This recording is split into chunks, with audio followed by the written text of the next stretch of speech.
salat, tian agama. Jatuhnya salat, jatuhnya agama. Seperti bangunan tanpa tian tidak akan bisa berdiri. Begitu juga agama kita, tidak ada arti tanpa salat kita.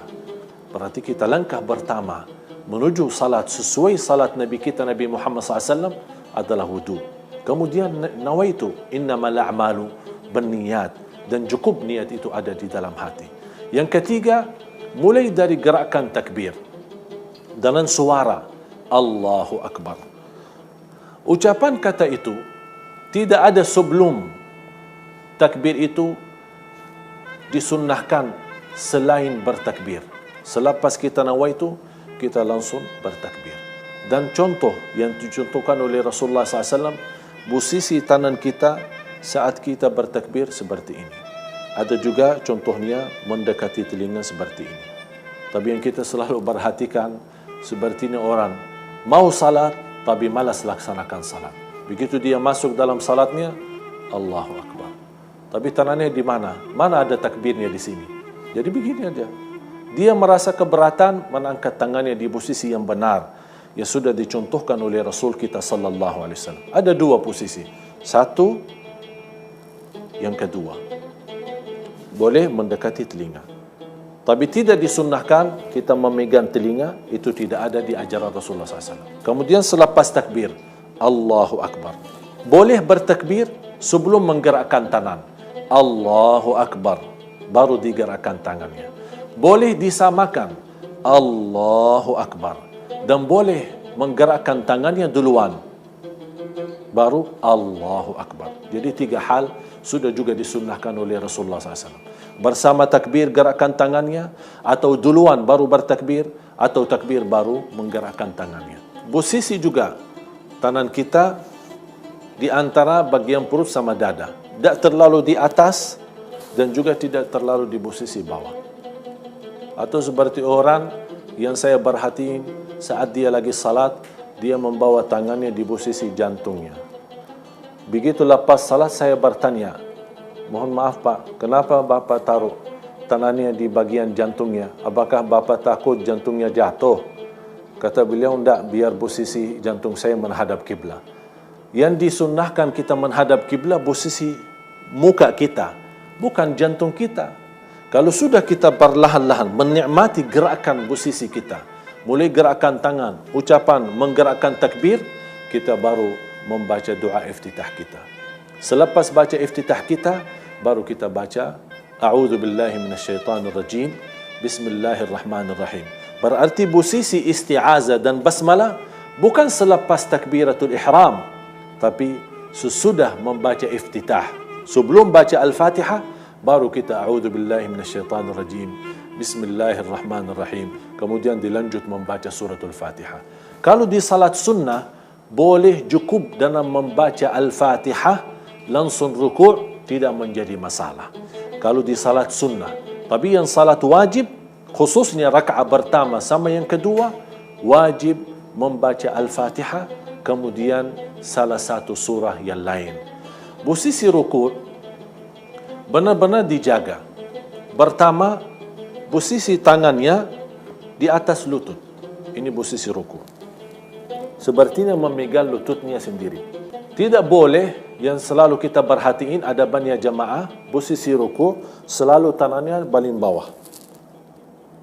Padahal disunnahkan kita megang lutut kita. Ya, kecuali kalau orang tua yang di posisi sakit, dia tidak bisa rukuk dengan sempurna, tidak apa-apa.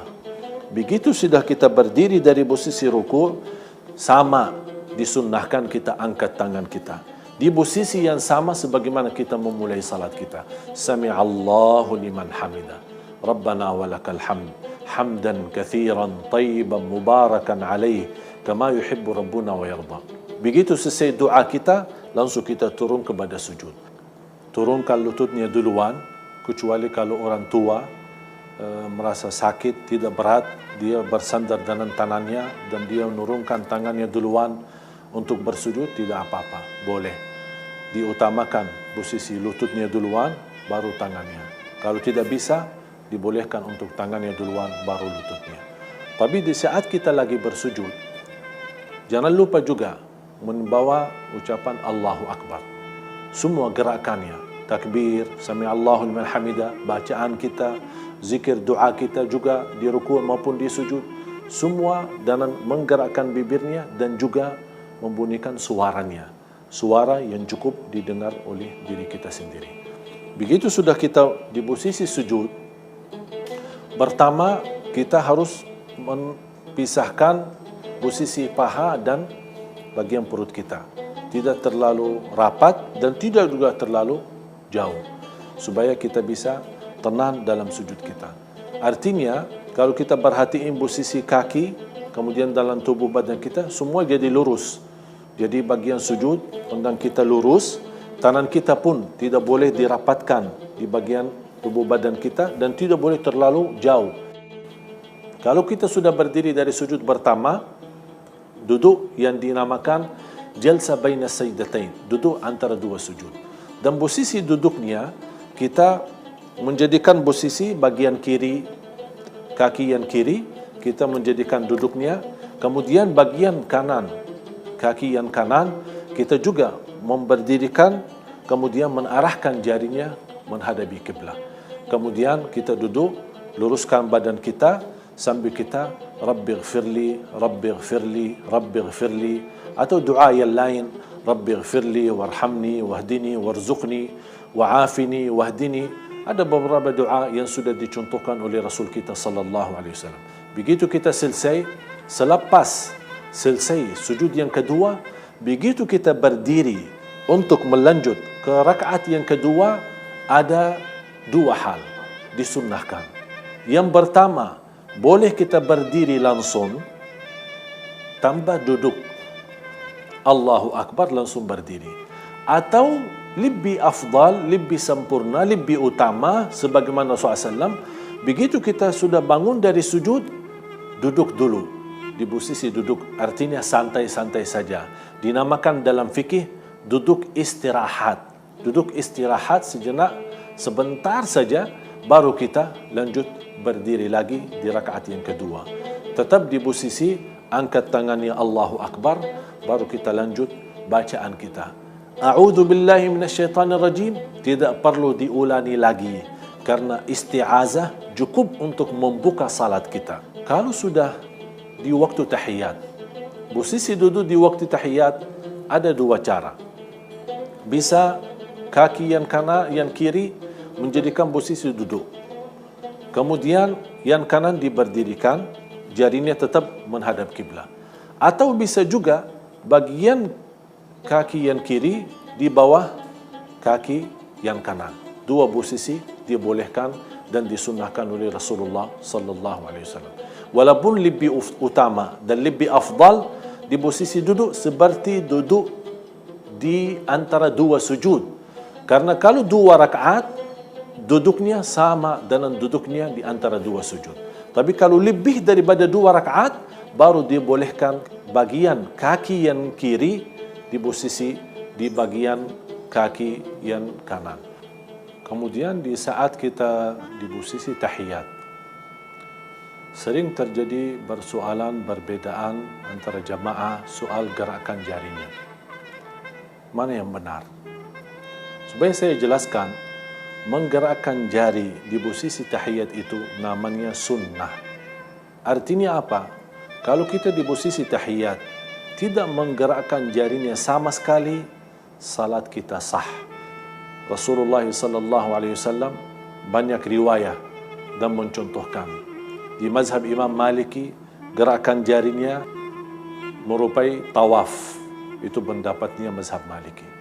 Di mazhab Hambali, setiap ada doa baru digerakkan. Tahiyyatu lillah, tayyibat, as-salawat, assalamu alayka, ayuhan nabi wa rahmatullahi wa barakatuh, assalamu alayna. Jadi setiap ada sebutan doa, baru digerakkan jarinya. Ashhadu an la ilaha illallah wa ashhadu anna Muhammadan abduhu wa rasuluh.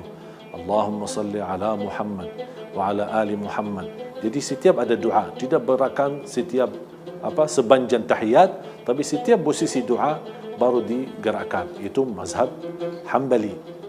Kemudian di mazhab Hanafi, hanya sekali menggerakkan. Asyhadu an la ilaha illallah. Habis itu mereka turunkan. Jadi habis kalimah syahadat asyhadu an la ilaha illallah wa asyhadu anna Muhammadan abdu wa rasuluh, diturunin kembali. Sepanjang tahiyat itu tidak ada gerakan lain. Itu di mazhab Imam Hanafi atau mazhab Abu Hanifah.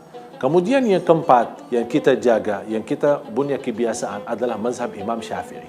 Kalau di mazhab Imam Syafi'i baru mulai menggerakkan bukan di awal tahiyat. Kita baca tahiyat dalam posisi mendiamkan jarinya. Tahiyatus salawatut tayyibatul mubarakat. Assalamu alayka ayuhan nabiy wa rahmatullahi wa barakatuh. Assalamu alayna wa ala ibadillahis salihin. Asyhadu an la ilaha illallah. Mulai dari kata illallah baru diangkat jarinya. Wa asyhadu anna Muhammadan abduhu wa rasuluh sampai salam. Sampai kita selesai, tidak ada turunkan kembali. Mudah-mudahan apa yang saya sampaikan bermanfaat. Kurang lebihnya mohon maaf. Wabillahi taufiq wal hidayah. Wassalamualaikum warahmatullahi wabarakatuh.